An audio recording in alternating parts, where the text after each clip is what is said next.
Good afternoon, ladies and gentlemen.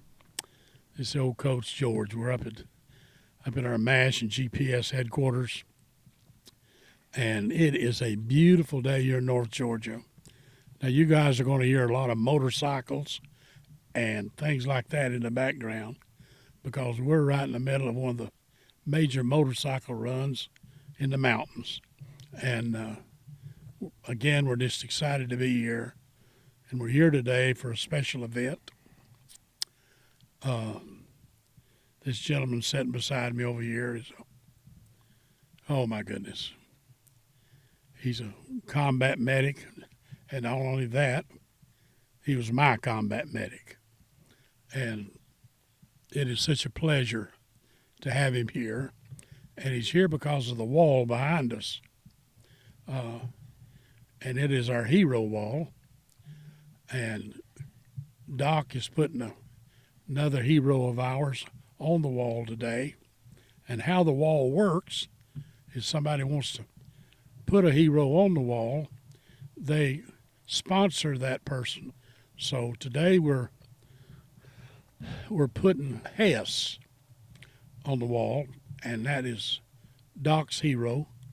And so we're going to let Doc tell a story about why Hess was his hero, but we're here to go all that, and it's a pleasure because we got 680 plaques that we're doing here on this wall. And this is one of the few that we're ever going to have on there that I can say amen to because I know Hess, knew him, and loved him, and am proud that he's here on the wall. And this is Waco Cottony. Of course, I call him Doc because he was a medic in the same company I was in Vietnam. So we're there together, and getting back together after 50 or 60 years is exciting beyond words. But I was just thinking back on all the times, Doc, that we had. And here we are, 80 years old. You're about. Yeah, getting close. And still got a purpose. And yes, and creating a bigger purpose, and that's important. But again, welcome, and we're glad you're here. Well, it's good to be back in northeast Georgia and up here with the bears and the birds and the bees, the turkeys and the chipmunks and everything else, and but particularly with my friend George. And I want to say a special hello to my Chapter 30 meeting group that's going on today right now in Columbia, South Carolina. Y'all will see me on video and all that, so hello to y'all. Sorry I had to miss again, but dedicating this plaque to one of my heroes. We had a lot of them in our unit, particularly not only in the Battle of the Slopes, but in June of 67, but the 3-week Battle of Dak To. And there's a lot of good videos on that. If any of you haven't seen it, want to know what it was like, that's the best thing I can do is tell you to go on there, because we can't really tell you what it was like, and most of you wouldn't really want to hear what it was like over anyway, even though you might ask us at times. Most of us ain't going to talk but to another combat veteran. But we had several Medal of Honor recipients, and they're well recognized with different monuments and plaques and so forth. But for some reason or other, Zan Hess I just have a musical talk. I can't sing well or anything, but certain things just have a musical sound to me at Wichita Falls, Texas. Yeah. They just kind of hung out to me, and I knew that was where Zan was from. And we actually had two Hesses in our unit, and I think both of them were machine gunners, a Van Hess and a Zan Hess. Yeah. And but Zan was one of our machine gunners, and as you can see on the plaque here, he received a Silver Star.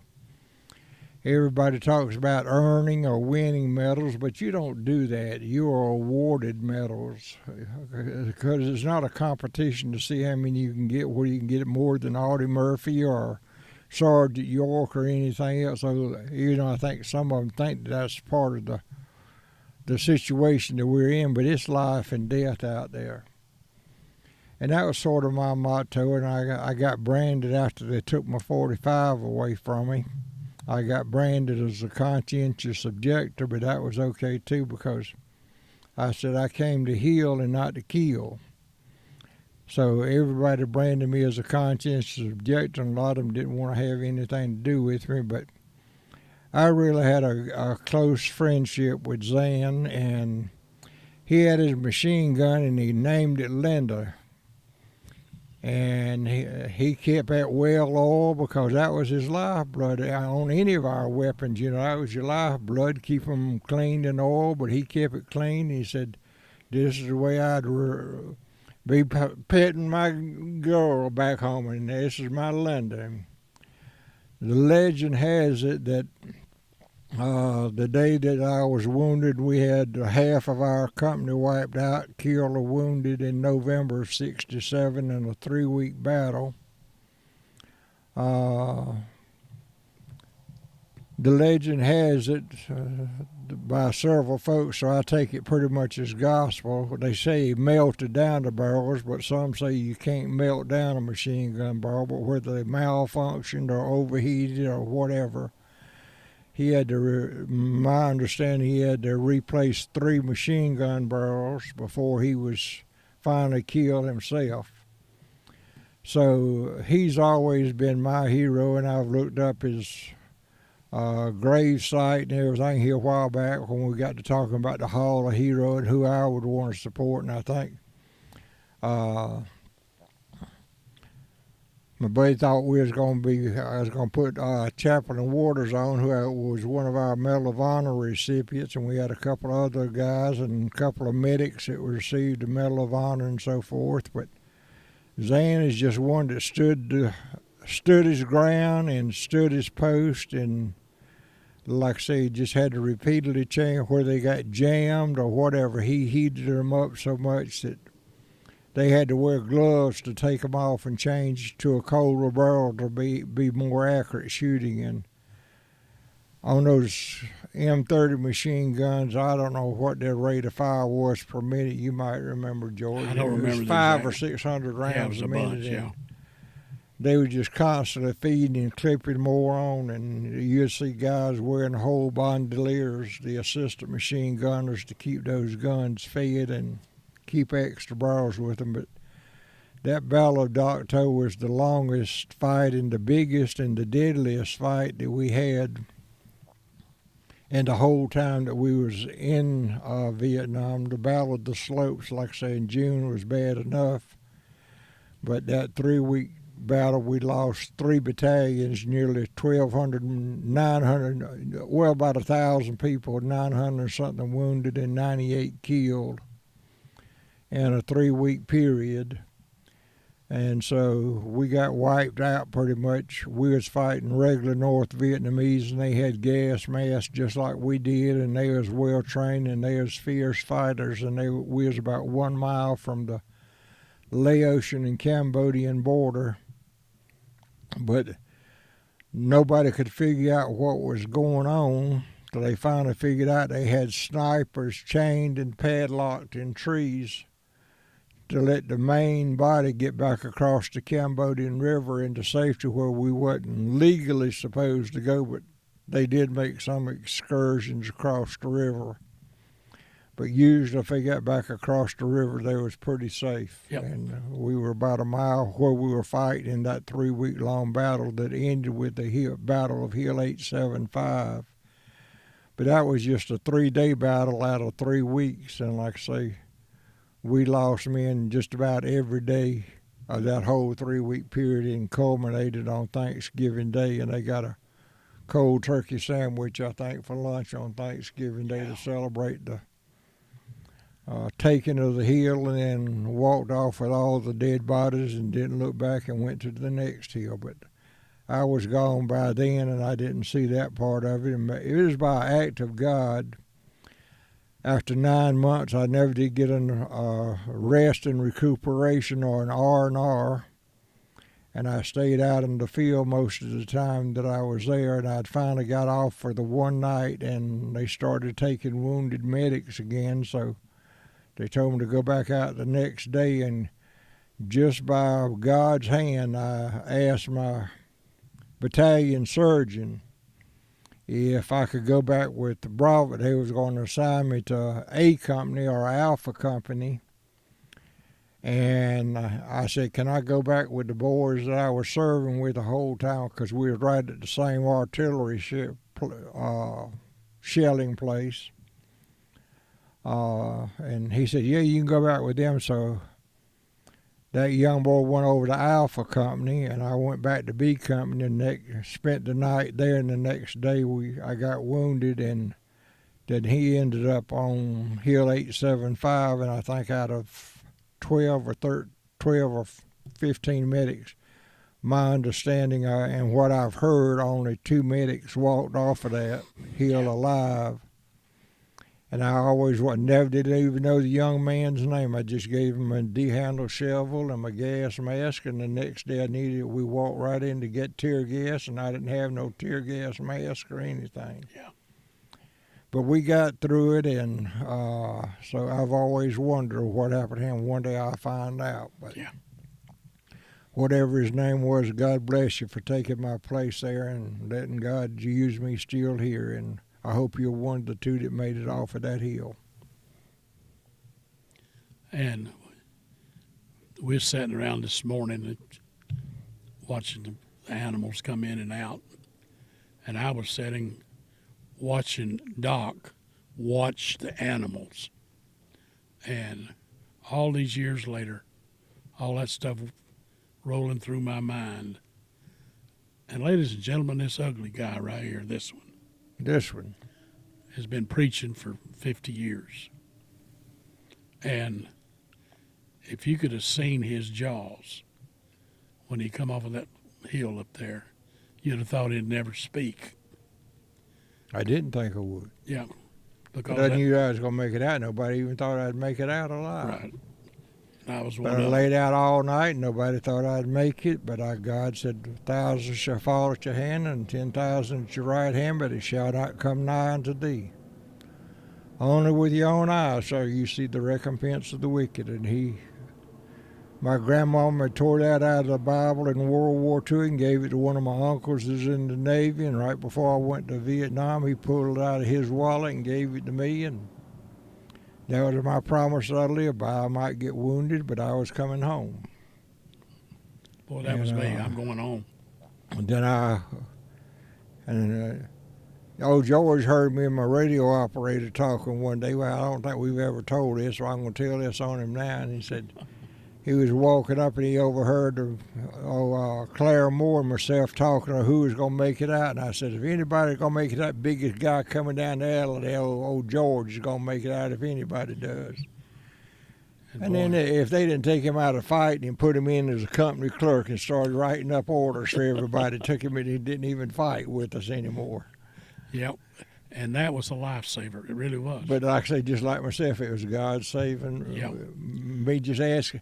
My written orders, and Walt Cook in Greenville, another one of our buddies there at the same time, he's got a after action report of where I was wounded with Company A, because that's what the written orders was for me to go to A. But he gave me those verbal orders to go to Company B, and it's not even acknowledged in Company B records or anything. But God was good, and like I was telling them this morning, the ones that really bother me is like being a fisherman. The big one that always gets away, that you always tell about, the big one that got away. I got 2 that will always haunt me, I guess. One that when we had our month-long R&R, where we had 1 casualty in a month, we got to go down to the South China Sea. And one old boy had gotten so discouraged with the war and so depressed with it all He just started swimming out across the South China Sea, and the Pacific Ocean was going to swim home. But he didn't make it, but they wouldn't let me go get him, so that was one. We lost one in battle casualty, but I think he was from A Company, and 3 weeks later they got wiped out, but he was a casualty, non-combat, but that was one that got away, that just had to watch him swim out into the ocean to head home. And then the fellow that I was trying to help today that got wounded, I never know who his name was, and maybe somebody seeing this will know who it was. I think I know who it was, but I'm not real sure, because he was face down and I was behind a great big old 6-foot thick tree, and I saw 3 bullets go into his left hip. And I leaned forward to try to get to him and start dressing that wound. They probably, I don't know whether he was living or dead or what, with 3 bullets, but I saw the impact of all 3 of those bullets. And that's when I got hit. And then 50 years later, I met my platoon lieutenant in San Diego convention. He come up in the middle of a hotel lobby and gave me a great big old kiss on the cheek and said, "This man saved my life." I didn't know what he was talking about, George. Yeah. I said, "I ain't never done nothing to save you." He said, "Yeah." I said, "If you hadn't raised up," said, "that bullet was meant for me to hit you, and if you hadn't raised up when you did, that bullet was zeroing on me as an officer, and I would have been dead." Yeah. And he said, "You was trying to treat," and then I found out about 5 years after that, with a handful of us that met over at Fort Benning out of 2nd Battalion, radio operator, and Mike Nail that was with us, and he's dead and gone. There's just a handful of us left that we served together. And I said, "Y'all been talking about I did something, and I know I was in shock and everything. Y'all gonna have to tell me what I did and how did I save your life?" And he told me about that story about me raising up. But Claire said, "Yeah, he was trying to treat the dressing that I had on me, and I was trying to treat Lieutenant McDivitt, and Yeah. I guess he just got, I don't know what happened with Lieutenant I don't know how he got hit, or where he got hit or anything, but he said that was what saved his life, was that bullet that took off my jaw and my shoulder. One bullet hit me twice. Yeah. That's hard to do, but when they're shooting at a downward angle and it went through my jaw and then right down into my right shoulder. And everybody tried to say for years it was shrapnel. Them guys said, no, it was AK-47 round. And Yeah. I finally found my records from I got my records from Vietnam, and they said, yes, they dug an AK-47 round out of my right shoulder. And young person, if you're out watching, I don't care what's going on in your life, it ain't over till it's over.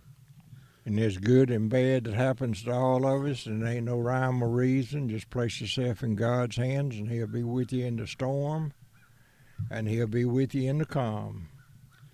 And I know if you're sitting watching and you're in your 20s or 30s or 40s, we're just a couple old guys sitting here talking. But it wasn't long till we were right where you are now. Because I promise you, I was in high school yesterday. Just feels that way. 1 week before I was wounded, I turned 21 in Vietnam, and George turned 22 in Vietnam. Yeah. So he's a year older than I am. I have to look up to my elders.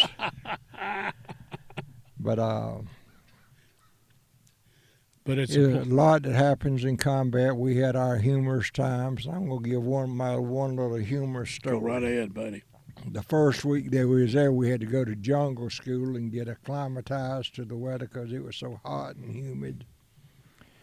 And so I was catching up folks on their inoculations to make sure they had all the latest vaccines for jungle stuff and everything.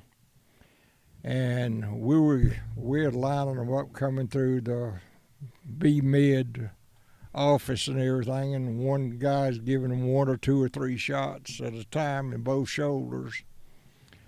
And fresh in country, all of a sudden I just had one of my, I'm surprised I didn't get an Article 15 and get chewed out about it, but I just decided to pull, I'm a notorious prankster. And I went back and got me a big old 50cc syringe, George, and fill it full of grape juice.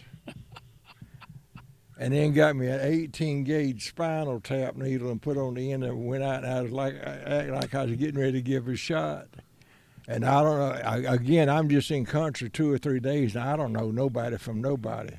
But whoever this poor boy was going to be the next in line, he tore the screen door off of that hutch, getting back out the door. Paint that picture. So there we we had go. to have some fun along the way, and like I say, we stepped across the boa constrictors. We fought tigers. We killed monkeys when they'd set off trip flares and throw grenades out on them. But we'd have a laugh on it and take 2 salt tablets and keep on keeping on. And that's all we can So do. out there, take your 2 salt tablets, everybody, and keep on keeping on till God calls you home. And we'll stay here till He calls us home. We've all got a date stamped on us, but we just don't see it like on a tin can.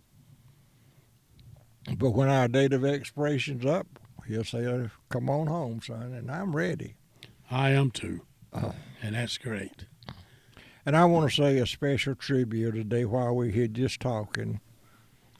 A non-warrior, but that is a warrior with words for freedom, for Charlie Kirk and for his family, and utter a prayer today. I just got to mention him. He was a warrior for freedom, just like we were a warrior behind arms. And it's a lot to fight the good fight of words. Pastors, nurses, first responders. We've got all these just like at World Trade Center. And I give a high respect to him going on college campus and defending his Christian faith and his love for the Lord, regardless of what insults or hurl at him or anything else. It is a horrible way to die. It's a horrible way for a lot of guys to die in Vietnam. But for whatever reasons, we have to take solace as that was God's time for him, and people praying for him. But I'm also praying for this young 22-year-old. Yeah. His life is, and his family's life is in destruction, and they'll be grieving from now on also, just like a warrior's family that bodies never come back. And for our KIAs, and we had a couple that went missing in action. And we'll never know what happened, though. They still out there in the jungle somewhere. Yeah. And we've had a lot of freedom flights for folks going back over there. I've known some women to go back over there to find out where their brothers died. But I just can't make that trip, George. Yeah. No, I'm past. I don't care how beautiful it is now. That one trip was enough for me. Yeah. It was what God wanted me to do, but I wouldn't trade it, but I wouldn't do it again. Yeah. Feel the same way, Doc.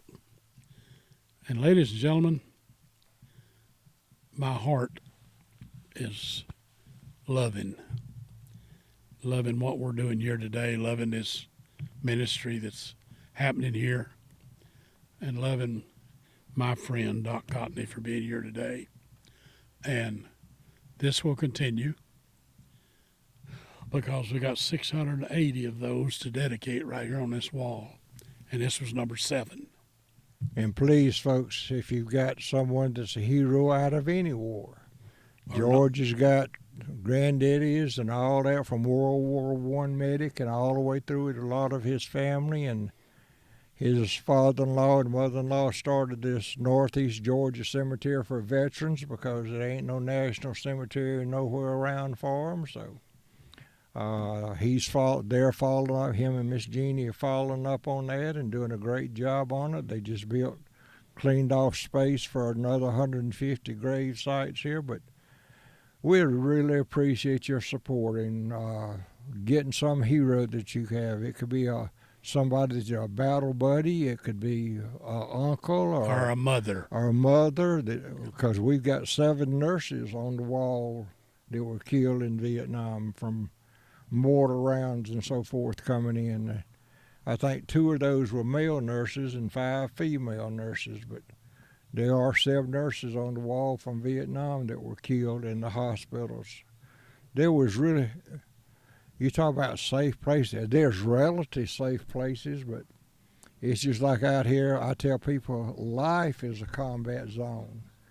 Driving down the interstate, just like my nephew just had his garage and boat and motor and all of his deer trophies and everything burned up in a shed fire, just like George's Jeep just burned up and everything. There's no safe place out here. A college campus. I don't know why the guy didn't realize there ain't no guns allowed on campus. But, there's no respect for law out here. So young people or older people, have some respect for one another.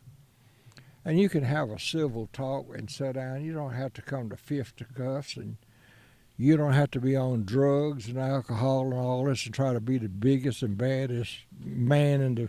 One fellow said he thought I was the baddest fella, and he used some other words, but he thought I was the baddest fella in the valley because I didn't have no gun. I said, they just took my 45 away from me. And I never did quite understand that, but I understand now. Medics, they tried to make me get an M16 every time I went in. But I said, I ain't carrying that, and I got my job to do, and y'all do y'all's job, and I do mine. But I was going to be a rifle, but most all of them now carry a 9mm and a M4 carbine. Yeah. And medics can use them to defend themselves and their patients. But I wasn't going to have another target to be distracted or trying to carry all that with all the stuff that I was already carrying, trying to keep people alive. And when you're out here right now, wherever, you're carrying stuff. And I recommend you carry a weapon because you never know when some nut is going to try to harm your family. And we got to be ready, willing, and able to protect that. And I had no thoughts of making that speech today, but anyway. Doc, thank you, bud. Airborne, sir, to the ground. And then we'll grunt like everybody else. I don't care how many times you jump. Airborne all the way, sir, and all that. You're still just a grunt like everybody else when you hit the ground. As soon as you hit the ground. Oh, a young fella asked me the other day, he was in Afghanistan and all that, and he was on motorized artillery, and he was asked, just spoke over here before, and he was asking me if I know his daddy. He was in a mechanized unit. I said, they didn't ride y'all down as far as they could go in the jungle and let you out? I said, no, we either rode helicopters or we walked everywhere we went. I think one time we rode a tank going in about as far as they could go. I remember us all crawling up on the tank, and they didn't get very far trying to mash down jungle, and I don't think we ever rode an APC. I never did. Armored unit is something totally different for us. And no doubt. I want to put in a plug for Jason. He just went out. He's had his battle with demons through the years, but he just went to Texas to Warrior's Heart for treatment center for untreated past traumas. And they did an amazing job out there in the 8 or 9 months he was out there. He's a totally different young man now. And for Warrior's Heart, they're out the other side of San Antonio, Texas. And right there on the river that flooded, right there below Bandero, right at Bandero, Texas. And he got to meet a lot of his rodeo heroes and so forth there, and the stock handlers now. And but for anybody that's got untreated trauma, PTSD, whether they're firemen, first responders, police officers, military, active duty, retired, and they had them of all stripes from the military there that finally recognized they don't have a mental problem. They're not crazy. They just got demons that they got to deal with. But they do it ain't like electrical shock, but they do some type of therapy and help rearrange the electrons and get them to firing back the way they're supposed to be firing to help treat this trauma. And my buddy down in Florida that we served with, he went through the similar, but he was paying out of pocket for his, and Jason got his free through the VA. But there's very few places in the VA. This is one of the few places in the nation that does this, and usually you got to jump through hoops for the VA, but they will pay for it eventually. But it's a very expensive program. But he told some of them at his meetings the other day when he was back in Columbia, it's the best money y'all ever spent sending me out there and getting me to be a man that I need to be. There's an amen to that. So, again, God's got a plan and a purpose for all of it, just finding it.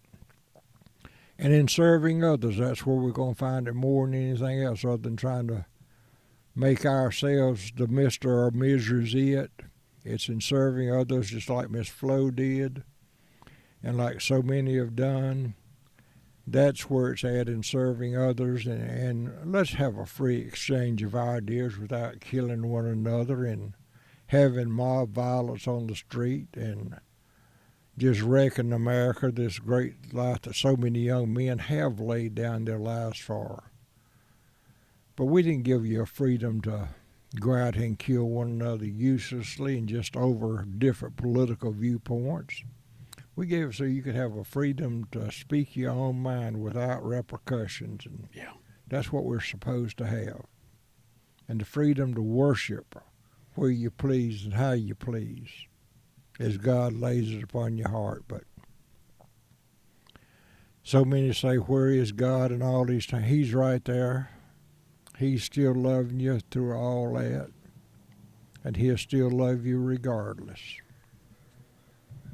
Because the God of the mountain is God on the mountain, still the God in the valley, and we spend more time in the valley than we do on the mountaintop, unless you're in Vietnam, right? And salute to Zan Hess from Wichita Falls, Texas. He's our man today. Y'all have a great day. God bless. To learn more about M.A.S.H, visit our website at mash16ek.com. Watch the latest videos and download the God's Purpose System app for simple, insightful messages. Do consider donating to the Holly Hill Hero Project. Your donation helps provide a final resting place for our veterans at no cost. Find out the many ways you can give and make a difference in the life of a veteran and their families.